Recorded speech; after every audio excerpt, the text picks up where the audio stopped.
Hey guys, Combo Gurus here. We have with today is. Want to introduce yourselves? Tell us what happened. Yeah, I'm Michael Ma. I just made a top 64 at 250th YCS. Playing Naturia Runick. Alright, awesome. Is it a mat? Yep, 250th mat. Alright, let's get to it.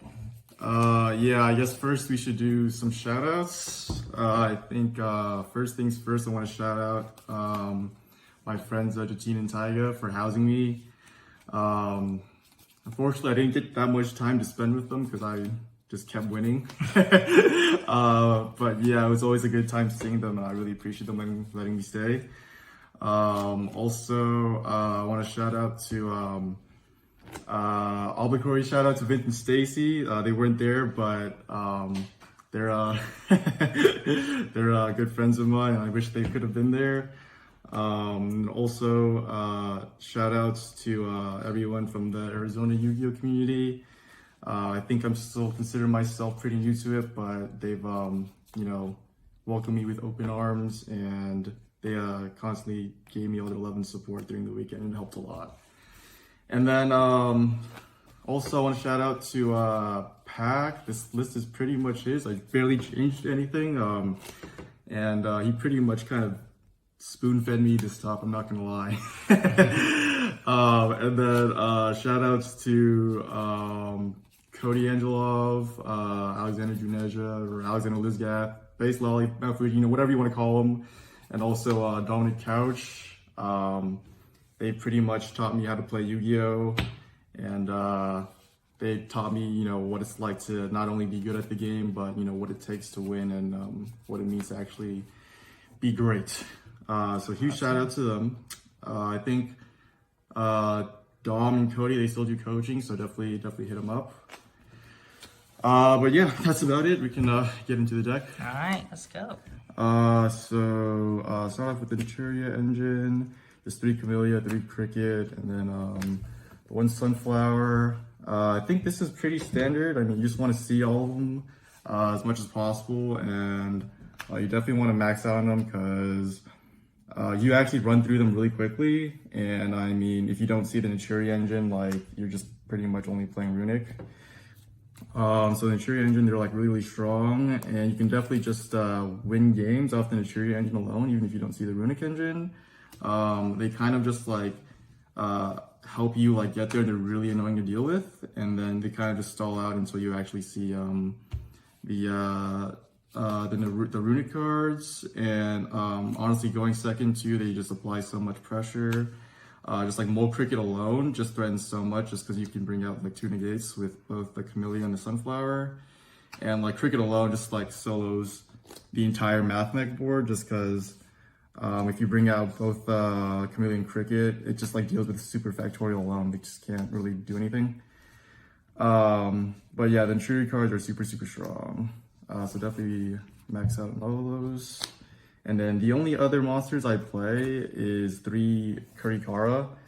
I think Pac was playing Gameciel, and then I just averted from that and played Kurikara, because I feel Kurikara kind of just fulfills the same purpose as Gameciel, except it has a higher impact when it does resolve. Just because it deals not only with a Rise Hard Pass, but also if they decide to do the Lock 5 combo. And it also just has a lot of synergy with the deck, just because you just don't have a battle phase right. And this is just a really big body that just couldn't constantly bring back stuff from the end phase. And you can also just protect it over and over again with your Runick cards. So yeah, I mean, I actually just didn't even see this at all day one, but I saw it a decent amount day 2, and it was really good for me. So yeah, I think I would still play it again. But yeah, 3 Kurikara. And then for the Runick engine, I think this was pretty standard. 2 Fountain. I don't really think you need a third, but the second one is really nice, just because you can actually resolve Fountain multiple times in 1 turn. And it's not the worst thing to open either. Especially you can bait it too if you use Hugin effect, and then you can pitch Kurikara or something, or just a dead card. And then they might like ash that or imperm that, and then if you have the second fountain in hand, it's like really good. So the 2 fountain, and then there's also the 3 tip, 3 flashing fire, 3 curses, 2 destruction. So these are obviously the best ones. You just always want to open them because like the summon effect is all, they all have the same summon effects, but like the other effect for these 4 are like the most impactful. And then there's just like the one-ofs, or no, actually, my bad. There's also the 3, the protector, the slumber, which is also really good. That's how you protect your nappies. But then everything else is just like a one-of. Like I play the 1 dispelling, the 1 smiting storm, and the 1 golden droplet. I think this is also where I diverted from Pack. I think Pack played 2 dispelling, and then I decided to play the 1 golden droplet instead. I just didn't want to open like multiples of these. It's just like horrendous. Like I think opening multiples of the other ones are fine, right? Like you can use the summon effects, and then during your opponent's turn you can use the other actual effects. But whereas like opening like multiples of any of these are just terrible. I just want different names so I can use multiple during a turn. But yeah, that's it for the Runick engine. How many names is it in there? It's like 18. Like I didn't do the math. 18? Pack did the math. And then for the rest of the spell, I just did 3 blessing. Card's just like really good, obviously. It just helps you make nappies, and you just always want multiple copies of this to keep your engine going. And then I played the 1 goods. I think I was in between playing either the goods or the Kelback. But I figured that Kelback didn't get you into any engine or something, whereas like the goods just guaranteed you at least like a cricket or something, or a camellia based on what you want. I mean, they're both kind of just not the best, but I mean Kelbeck is a little better going second, I guess, because you can use it as a hand trap, but I figured I didn't really want that just because like the deck, Kelbeck really only hits the Brandon matchup, and the deck already naturally has a really good Brandon matchup. I didn't really feel like I needed that. So yeah, onto the traps, just play 3 of the tree. You just need to max out on this just so you can get to your Naturia engine, and it's just like the best discard with Hugin to get you playing. But yeah, you definitely want to max out on that. And then the last 3 cards are just 3 evenly matched.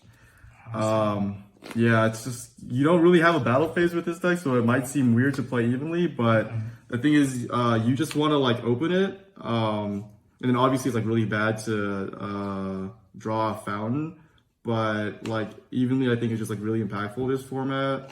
And if you just like resolve evenly, like the rest of your Runick cards and your Naturia engine should be able to deal with the rest of the board.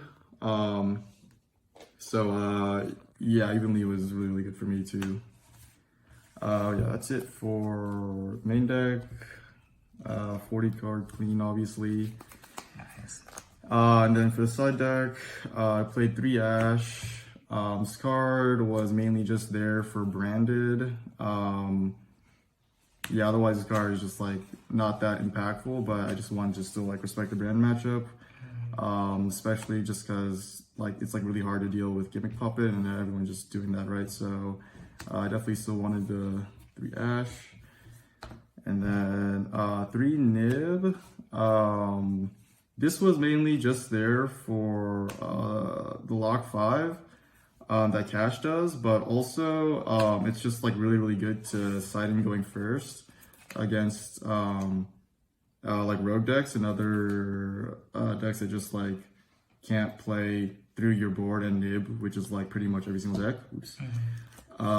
So like a lot of the times, if your opponent like blind scoops, you can just like put in these 6. It's just like generally really safe. And also against Sprite, like these are the 6 I side in, and I take out like the Curry Karas and the Evenlies, and then just put in the hand traps. So it's like really hard for them to just play through like your interactions on the board and also the cards in your hand. So yeah, those. And then also, I played 3 Chaos Hunter. I literally did not summon this card a single time. But this card is there also specifically just for cash. Just stops them from just like playing essentially, and you can also, it's like really, really good to discard Tree, and then summon this guy out, or you can discard Cricket. It's also solid. And then, like, even if you, like, can't play during your turn, it's really hard for them to out it. Like, if they summon an Exceed to, like a Big Eye or something, you just bring out Cricket, and then Cricket can summon out both the Chameleon Sunflower, and then they just, like, can't out this. So, in theory, it was good. I mean, I just never saw it. And also played 3 Dark Ruler. This was mainly just for Sprite because I felt like it was getting a lot more popularity, and it's just also generically good. But I only played like 1 Sprite, and I like didn't even see this card. I don't even think I saw it in once. But yeah, in theory it was good. And then the last 3 cards are the Grave Trap, the Floodgate. This card was like really, really good for me. It was like insane against cash and insane against branded, which I thought would be like to like the most represented decks. And also because like I didn't want to, I just thought this was like the best going first trap, or going first card in general to side in, just because cash, they always side in Shifter against you. And then there aren't really many other options to like play through that essentially, and then this card pretty much just stops them alone. So like even if they shift you, like you set this in your pass and you just feel pretty safe because they can't do anything. And then going second against branded, it's like really, really good. Like I still like sided in. So like obviously Evenly and Curry Car is just like horrendous against that matchup, so I just put in D6 for it. And what was I gonna say? Does that also protect you from getting Nabis getting attacked? Right. So yeah, like a lot of the times they always go for Giving Puppet post side, right? So then you just like set this and pass, and they literally can't do anything. So like they always summon back like the Aliber and the Gimmick Puppet, and then they get Brand Fusion off the Aliber, and then like the Brand Fusion just doesn't do anything under the Grave Trap. And then that's also just like how you win post side is you just set up Nat Beast, and then you set up the Grave Trap. So they literally have no spells. They can't Cosmic anything, and they can't deal with both Nat Beasts protected by all your Runick cards and also the trap, just like not possible. So yeah, the Grave Trap was like super, super good for me. Nice.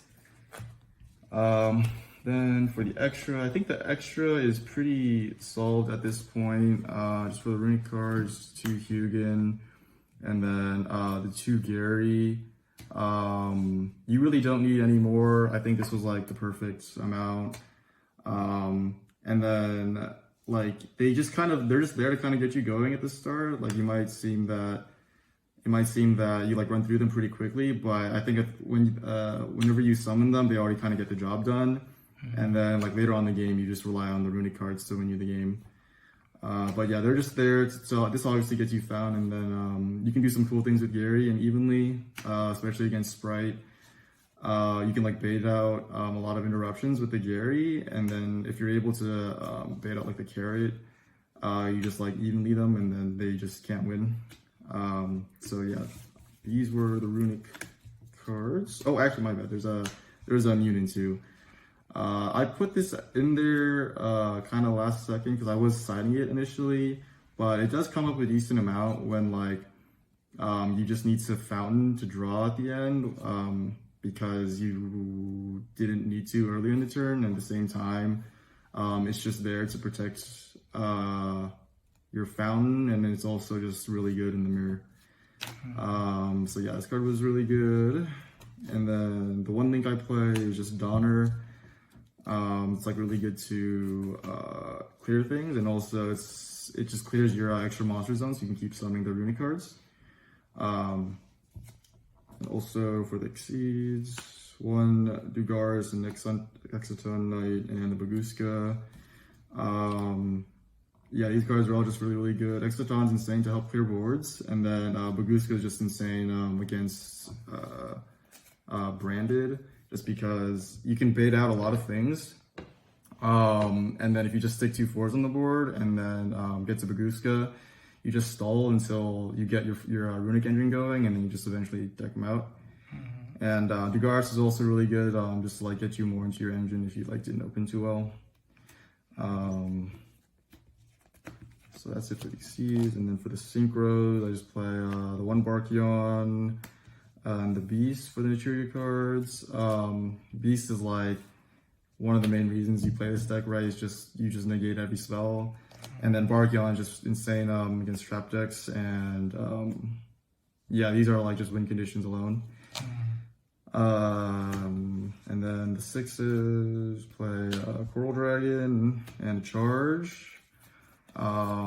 So you mainly just make Charge when you don't have any other Runick cards to synchro into Coral Dragon, because like the main line is you make Coral Dragon and then you activate Runick cards, some Gary, and then on res you draw a Fountain, and then you synchro that into Baron, and then you draw again with Coral Dragon. But if you don't have enough Runick cards, you can just use the Blessing you got off the Camellia to make Baron with the Charge and the Camellia. But yeah, that's it for the 6s, and then 10s you just make there's a Baron and Cheng Ying. It's just pretty standard at this point. You try and always make Baron for your turn 1 play. It's just like really safe, and it's just there to protect your Fountain. And then Cheng Ying is like just there to like out big guys, and he's pretty useful sometimes too, because I mean all your Runick cards banish, so it just trigger your Cheng Ying, and it just helps you push for a game too, because he gets really, really big. But yep, that's it for the deck. Awesome. Anything you would change in the list? Honestly, I think the list was pretty good. I think most of my losses were just to myself, just because I didn't know what I was doing sometimes. But the list was honestly really, really strong. And yeah, I mean, no complaints really. I think the deck was really solid. And yeah, Well, that's about it. Congrats, buddy. Thank you, thank you. All right. Tumble Guru is out. Peace.